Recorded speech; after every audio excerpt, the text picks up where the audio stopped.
The Amazing Invention Box. 8-year-old Marcus loved building things. His room was full of cardboard robots, paper airplanes, and contraptions made from toilet paper rolls and tape. But lately, nothing he built seemed quite right. "What's wrong, honey?" his mom asked one Saturday morning, finding Marcus staring sadly at a lopsided castle made from cereal boxes. "I love making stuff, but," Marcus sighed, "it's just not fun anymore. Nothing I build matters." "Maybe you're building the wrong things," Mom suggested gently. "Why don't you take a walk around the neighborhood? Sometimes the best ideas come when you're not looking for them."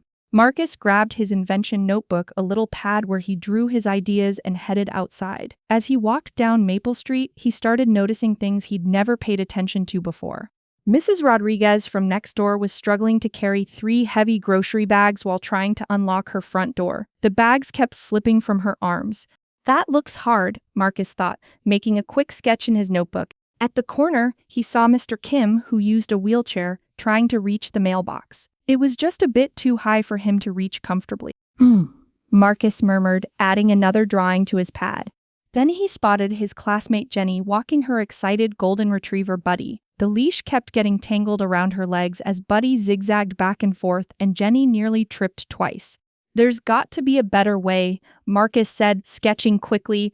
By the time he got home, his notebook was full of problems he'd never noticed before. But something amazing was happening in his brain. For each problem, he was starting to see a solution. "Mom," Marcus called, bursting through the front door.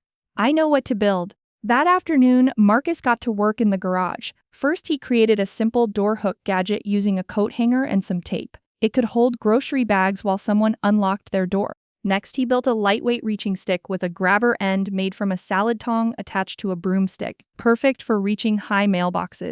For the dog walking problem, he designed a special leash holder that clipped to a belt, keeping the leash from tangling around legs. "These are brilliant," Mom said, examining his inventions. "But how will you know if they really work?" "There's only one way to find out," Marcus grinned. The next day, Marcus nervously approached Mrs. Rodriguez as she returned from grocery shopping. Excuse me," he said, holding up his door hook device. "I noticed you have trouble with grocery bags sometimes. I made this thing that might help." Mrs. Rodriguez's eyes lit up as Marcus demonstrated how the hook could hold her bags on the door while she found her keys.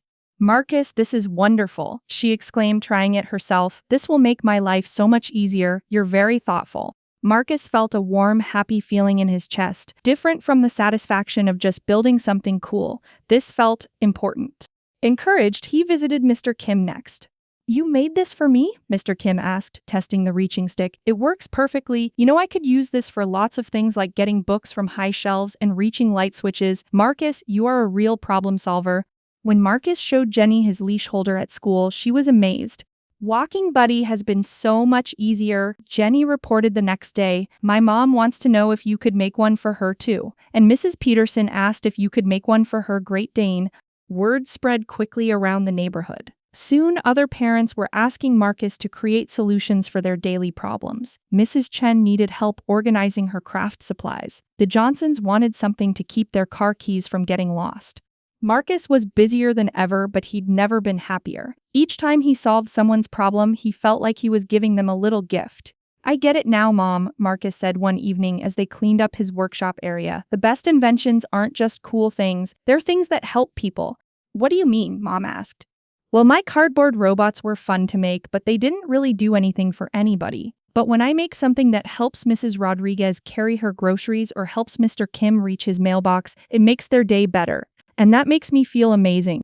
Mom smiled. "You've discovered something very important, Marcus. When you create something that has value, something that helps people or makes their lives better, everyone wins. The person you help feels good, and you feel good too."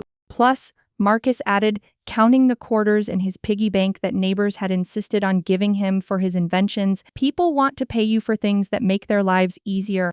"That's how businesses work," Mom explained. "They create value by making things people need, solving problems, or providing services that help. When you create real value for others, good things come back to you."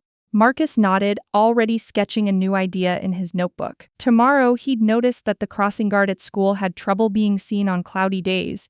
From his window that night, Marcus could see Mrs. Rodriguez easily hanging her grocery bags on her door hook, Mr. Kim reaching his mailbox with no problem, and Jenny walking a much calmer Buddy with her new leash holder. Creating value, Marcus whispered to himself with a big smile. That's what makes building things really matter. And with that happy thought, he drifted off to sleep, dreaming of all the problems he could solve tomorrow.